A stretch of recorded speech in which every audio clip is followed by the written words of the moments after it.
Okey, hari ni cikgu nak ajar macam mana kita nak guna kalkulator FX570EX kelas WIS untuk jawab kertas 1 matematik. Okey. So seperti yang kita boleh tengok kat sini, cikgu ada soalan ini adalah soalan SPM ulangan. Soalan nombor 14 kertas 1 diberi bahawa 4K per 6 tambah 7 sama dengan K per 12. Cari nilai K. So, untuk soalan ni kita boleh direct guna kalkulator untuk dapat jawapan dan dia akan jimat masa dan diyakini lebih tepat lah.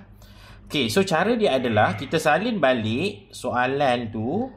Okay, so 4 cuma K dekat persamaan ni, variable K dekat soalan kita gantikan dengan variable X dekat kalkulator. Okay, so per dengan 6 tambah 7. Okey, untuk sama dengan kita akan tekan alpha. Lepas tu kita akan tekan CALC ni. Dia ada simbol sama dengan yang warna merah tu.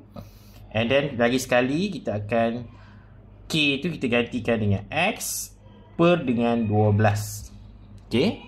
Kemudian kita akan tekan sama dengan, kita tak boleh tekan sama dengan yang ni, kita akan tekan sama dengan soft. So, kena tekan Shift CALC. So, dan kita akan dapat X sama dengan negatif 12. So, jawapan dia adalah D. Okay? So, anda belajar sesuatu, sila komen.